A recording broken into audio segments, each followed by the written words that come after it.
నమస్కారం.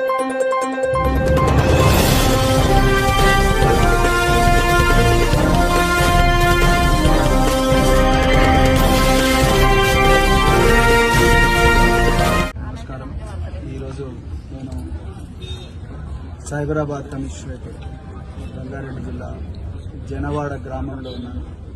ఈ జనవాడ గ్రామంలో నిన్న సాయంత్రం 6 గంటల నుంచి 7 గంటల మధ్యలో 300 మంది ఆర్ఎస్ఎస్, బీజేపీ, అదేవిధంగా మిగతా పార్టీలకు చెందిన గూండాలు వీళ్ళందరూ కలిసి ఈ చర్చ్ దగ్గర ఒక రోడ్ వేసే దగ్గర చిన్న స్పెషల్ ఆఫీసర్ దగ్గర కూర్చొని చేస్తే సమసిపోయే వివాదానికి వీళ్ళందరూ కూడా చట్టాన్ని చేతిలోకి తీసుకొని 300 మంది రాడ్లతోని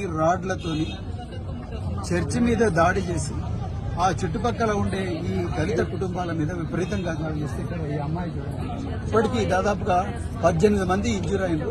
అందులో 3 తీవ్రమైన గాయాలతో చావు బతుకుల మధ్యలో కొట్టాడుతున్నారు ఇక్కడ మన హాస్పిటల్లో. ఈ అమ్మాయి నర్సింగ్ హాస్పిటల్లో ఈ అమ్మాయి మొత్తం కూడా రాళ్లతో కొడితే ఈ విధంగా దాడి జరిగింది. ఈ బాబుకు ఇక్కడ మరి చేయింది. అదే చిన్న పిల్లలని కూడా చూడకుండా మరి దివ్యాంగులని చూడకుండా ఒక వ్యక్తి ఆయన పోలియో బాధితుడు ఆయనను చూడకుండా ఆయన తల మీద గట్టిగా రాడ్లతో కడితే 18 కుట్లు పడ్డాయి. ఇందులో విచిత్రమైన విషయం ఏంటంటే దాడి నిన్న సాయంత్రం 6 గంటల నుంచి 7 గంటల మధ్యలో జరుగుతుంది.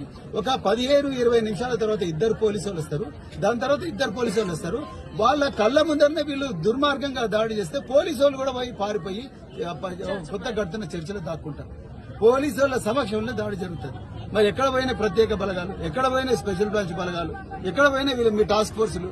ఇంకా గమ్మత్తైన విషయం ఏంటంటే దాడి జరిగి దాదాపుగా 16 గంటలు అవుతున్నది.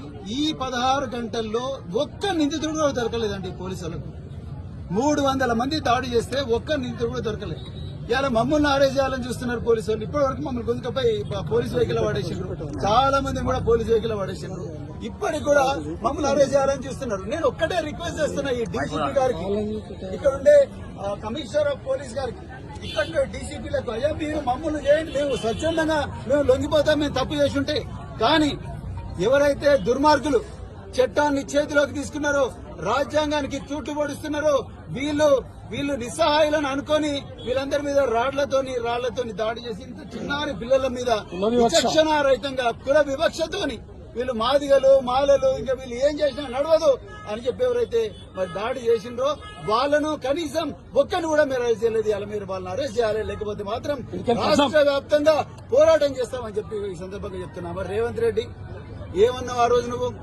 6 గ్యారంటీలు నేను కళ్ళల్లో పెట్టి చేసుకుంటా, నేను పొట్టలో పెట్టి చూసుకుంటా అని చెప్పి తెలంగాణ అని చెప్తే వీళ్ళందరూ నమ్మి గద్దెనెక్కించారు. మరి ఎక్కడ పోయిన గ్యారంటీ?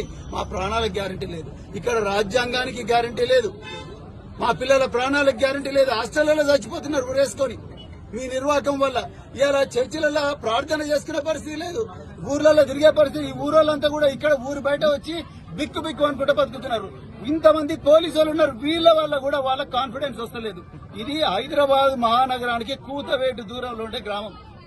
ఇక్కడనే ఈ పరిస్థితి ఉంటే ఇక ఎట్లుంటే పరిస్థితి మిగతా చోట ఆలోచించండి.